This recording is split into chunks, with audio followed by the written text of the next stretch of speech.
שלום חברים וברוכים הבאים לגיימי. נתחיל בסוגיה. האם משחק מושלם מלפני 2 עשורים יכול להיחשב מושלם גם כיום? זו שאלה שחשבתי עליה בפעמים הרבות שביקשו ממני לעשות ביקורות למשחקים ישנים ונוסטלגיים. איזה ציון הייתי נותן כיום ליצירות מופת כמו דונקי קונג קאנטרי או קרינה אוף טיים או פיינל פנטזי 6 שלמרות הבסיס החזק שלהן כבר מזמן נחשבות מיושנות? השאלה הזאת עלתה במוחי שוב ושוב לאחרונה כששיחקתי ברימאסטר החדש לאחד המשחקים הטובים ביותר בכל הזמנים, מטרויד פריים לנינטנדו סוויץ'. האם המשחק הגדול של הגיימקיוב עדיין ראוי לאותן תשבחות או שהזמן עשה את שלו? תנו לייקו לסרטון, סובו דרוגה אם אתם חדשים ובואו נתחיל.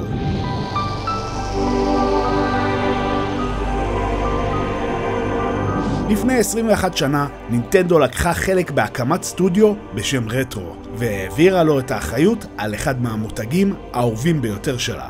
התוצאה הייתה משחק שונה, בוגר ומרשים יותר מכל כותר אחר בגיימקיוב. מטרויד פריים תרגם את פורמולת המטרוידבניה לתלת מימד בהצלחה רבה. סיפק גיימפליי מענה ומדויק, עולמות מסקרנים ואווירה מסתורית ששואבת אותנו להרפתקת חלל שקשה להתנתק ממנה. סטודיו רטרו הפך מאז לנכס יקר ביותר עבור נינטנדו שהפקידה בידיו גם את מותג דונקי קונג. בשנים האחרונות לא לגמרי ברור על מה רטרו עובדים, או מה בדיוק הסטטוס של מטרויד פריים 4 שתקוע שנים רבות בפיתוח. אך בין יציאתו של מטרויד דרד ב-2021 להשקה המפתיעה של פריים רימאסטרד ב-2023 נראה שנינטנדו רוצה ששחקני סוויץ' יכירו סוף סוף את מותג מטרויד המוזנח ואת גיבורת המשחק סמוס מחוץ למשחקי סמאש ברוז כמובן. מטרויד פריים הוא משחק הרפתקאות ויריות בגוף ראשון בכיכובה של ציידת ראשים אינטרגלקטית בשם סמוס ארן. סמוס לובשת חליפה ביונית עוצמתית שמאפשרת לה לראות סוגי לייזר שונים, טילים, להתנייד בחופשיות באזורים רדיואקטיביים ואפילו להפוך לכדור מתכתי קטנטן עם ארסנל יכולות משלו. במהלך המשחק נחקור פלנטה מסתורית המחולקת לאזורים מופרדים כמו מערות לבה, הרים ונהרות מוקפאים ומקדשים עתיקים. נילחם בחייזרים ענקיים ומאתגרים ונחפש אחר חלקי החליפה החסרים של סמוס שיאפשרו לנו להימלט מהכוכב המסוכן. בדרך נמצא כוחות חדשים, שדרוגים חשובים לבריאות ולתחמושת ונגלה את הסוד החבוי של שבט הצ'וזו האבוד.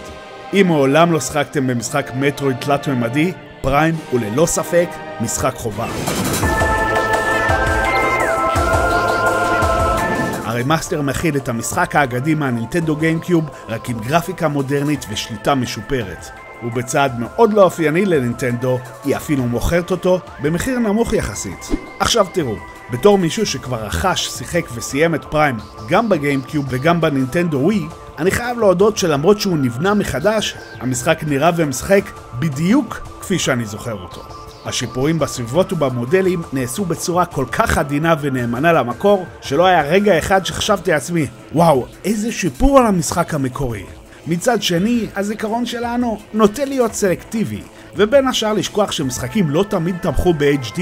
אבל מעבר לגרפיקה מעודכנת, שליטה מותאמת לסוויץ' וכמה פיסות ארטוורק חדשות, רטרו כמעט לא נגעו במכניקות המשחק עצמו וחבל, כי לא חסרים דברים שיכלו לשפר.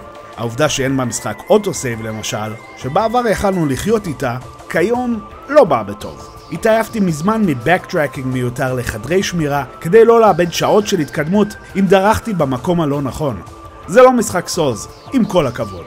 עולם המשחק הוא מבוך ענקי, ומלבד המעליות דרכן נעבור בין אזור לאזור, אין כל מערכת פאסט טראבל או טלפורט להקל על ההתניידות. מציאת היעד הבא עלולה לדרוש מכם לסרוק כל אזור מספר פעמים ולהתמודד עם אותם גלי אויבים מתחדשים, לעבור את אותם אתגרי פלטפורמינג איטיים ולהחליף כל שנייה את סוג הלייזר שלנו, כי כל דלת במשחק נפתחת בדרך אחרת.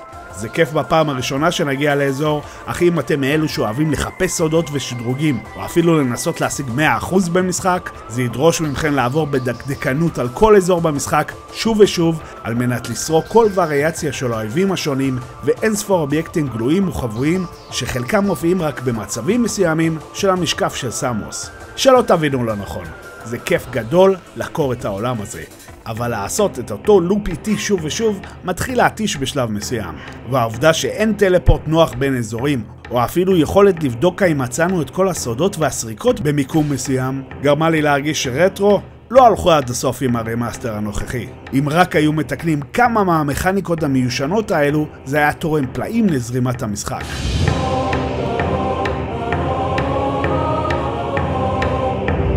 לסיכום, מטרויד פריים רימאסטרד בפני עצמו הוא משחק נפלא שאסור לאף מעריץ נינטנדו לפספס. תחשבו על זה כמו סוג של זלדה בחלל, הקלאסים לא Breath of the Wild, עם יריות וחייזרים במקום חרבות ומובלינים.